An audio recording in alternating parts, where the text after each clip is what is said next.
Bonjour à tous et à toutes. Salut. Et bienvenue sur Ultra Endurance Podcast. On est super content, heureux et ravis de vous retrouver avec Guillaume pour répondre à toutes vos questions. On est parti pour un format capsule, donc un petit peu plus court que d'habitude, pour répondre à vos questions que vous nous avez posées sur les réseaux sociaux, sur Facebook, sur Instagram, en message privé, par email. N'hésitez pas à nous poser des questions. Vous savez que nous, on est passionnés et on se fait vraiment un grand plaisir de répondre. D'y répondre. Voilà, c'est notre petit instant entre potes où on s'occupe de tchatcher avec vous et de vous transmettre un peu de notre savoir. Donc, ça fait vraiment plaisir.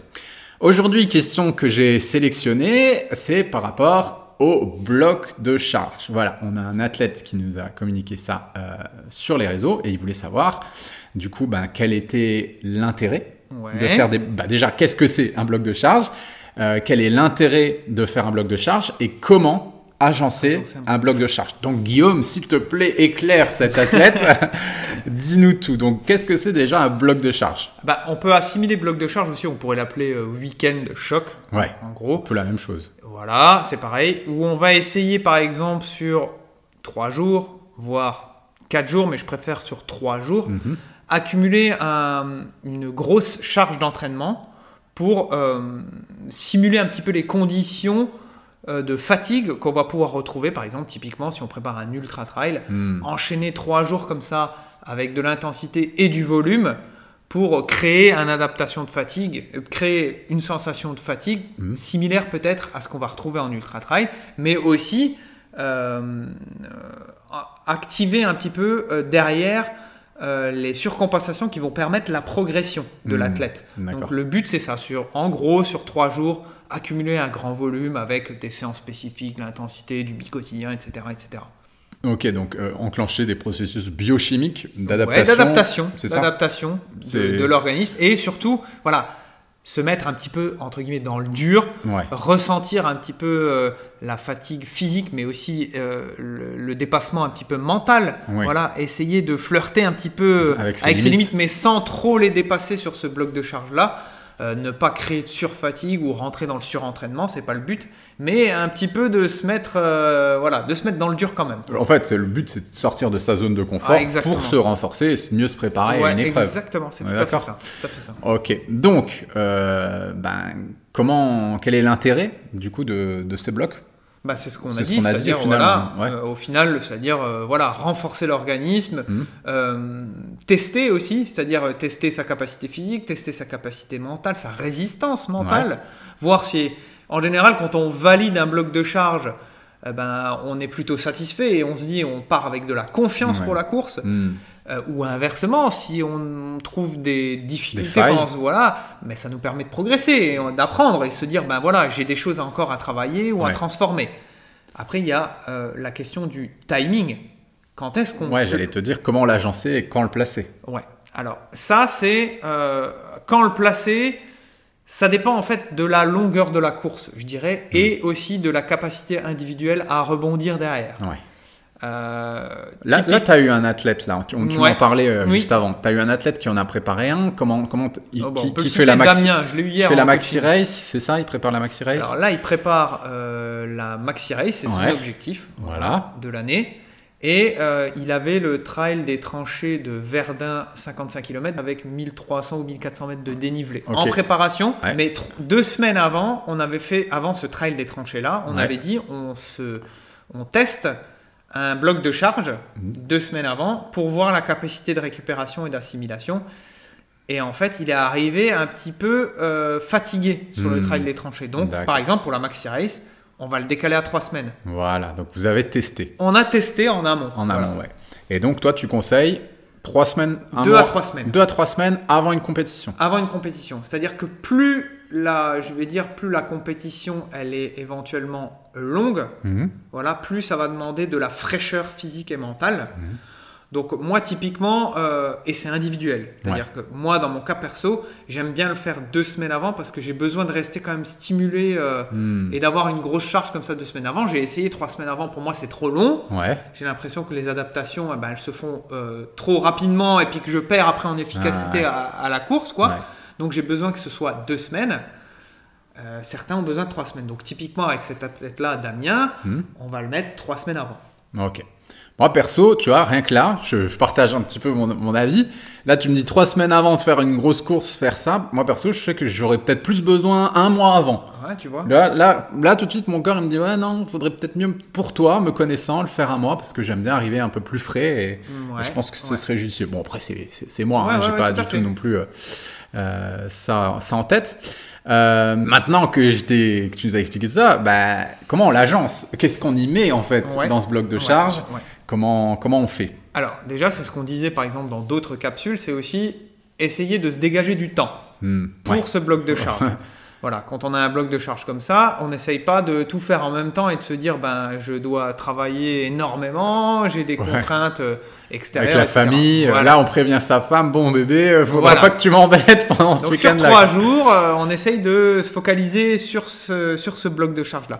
Alors si on peut le faire, ce qui est bien, c'est d'essayer de le faire sur des terrains qui vont se rapprocher de l'épreuve qu'on va préparer. Donc typiquement, par exemple, je reprends l'exemple de la Maxi Race, c'est aller 3 semaines avant sur un terrain qui va ressembler à ça, avec un peu plus de montagne, de dénivelé, etc.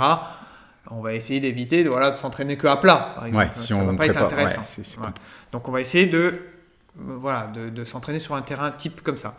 Ensuite, qu'est-ce qu'on y met? On va essayer d'accumuler une grosse charge en volume. Voilà, mais toujours avec l'entraînement croisé. C'est très intéressant si on a la possibilité de le faire.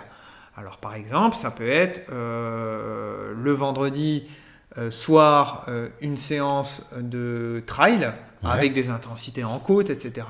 Voilà, après c'est selon aussi, là on donne un exemple, mais c'est selon ce que vous avez déjà fait. Oui, bien sûr. Voilà. On repart sur une petite sortie trail le matin. Le samedi matin, Ouais. L'après-midi, une sortie vélo, voilà. Et le dimanche, on refait la grosse dernière, on va dire, rando trail.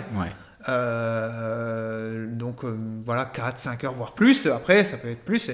Et si vraiment on a de l'énergie, on peut refaire encore une petite séance vélo sur un format le dimanche soir. Voilà. Est-ce que c'est intéressant de mettre de la PPG dedans ou des exercices un petit peu différents, de renforcement musculaire? Non, parce que je dirais que... en fait, la préparation musculaire, on la travaille déjà régulièrement toute l'année, donc c'est pas durant un bloc de charge que je le mettrai foncièrement. Que de l'endurance au final. Ouais, endurance, mais quand même avec des séances intenses de spécificité. Bien sûr. Il y a du trail avec, mais on va essayer sur 3 jours de travailler le spécifique et le volume en même temps. Voilà. Yes. Ok. Et du coup, à partir de quelle distance ou de quelle durée en ultra c'est intéressant de faire un bloc de charge? Par exemple, si je fais un 30 km, est-ce que ça vaut la peine de préparer, de faire des blocs de charge? Moi, je dirais non. Donc, à partir de quoi? 50, 60? À partir de 50 km, on peut essayer, typiquement, je reprends l'exemple de préparation du trail des tranchées, là. C'était 55 km. On a essayé sur le bloc de charge, en fait, d'avoir la distance en course à pied sur 3 jours, sur 3 sorties, la distance et plus du dénivelé. Mais sur les 3 jours, voilà. Qui sera sur la Maxi Race. Qui était là sur le trail des tranchées. D'accord. Et là, on va le faire pour la Maxi Race aussi. Okay. On va essayer d'avoir, entre guillemets, cette distance-là en course à pied, mais sur 2 à 3 jours, voilà, pour simuler un petit peu et avoir ça dans les jambes. Donc la Maxi Race, c'est combien de kilomètres? 85. Donc l'idée, c'est en 3 jours de faire 85 km. Et avec le dénivelé. Avec le dénivelé. Ouais, on va essayer. Ouais. D'accord. Donc, c'est intéressant. Et donc, toi, tu me disais, à partir de quoi? 50 km? Faut faire un bloc. 40-50 km, ça peut être intéressant. Après, en dessous, ça reste des distances, entre guillemets, gérables, 20 à 30 km, même si c'est déjà long, il ne faut pas les négliger non plus. Voilà. Mais on n'a pas besoin foncièrement de passer par un bloc de charge pour s'habituer à ce genre. Voilà, exactement. Du coup, là, de ce que tu me dis, ça a l'air d'être quand même assez efficace et d'être un super outil dans le jeu de cartes, on va dire, d'un athlète en ultra. Est-ce que c'est vraiment indispensable? Parce que ça demande une certaine logistique. 3 semaines avant la course, il y a déjà une course qui, tu vois, ça fait quand même un bon week-end de louper. Est-ce que c'est vraiment indispensable? Typiquement, j'ai des athlètes que j'accompagne qui ne peuvent pas faire ça. Voilà. Parce que leur planning ne leur permet pas. Donc, on va favoriser, et comme je le dis toujours, c'est un outil, certes, qui est efficace, certes, mais pas réellement indispensable. C'est-à-dire qu'on peut arriver à ses objectifs et à performer sans forcément passer par un bloc de charge. Ce qu'il faudra se dire, c'est comme avec l'alimentation, comme avec tout, c'est la régularité en fait qui paye. Et dans l'ultra-endurance, encore plus. Ouais, c'est-à-dire que c'est sur des années que ça se quantifie. Et c'est sur la régularité d'une planification d'entraînement. Donc si on est très régulier dans ces entraînements, il n'y a pas de souci, on n'a pas besoin de foncièrement passer par un bloc de charge. Pas un handicap, on adaptera sur la semaine. Sur la semaine et sur les semaines, entre guillemets.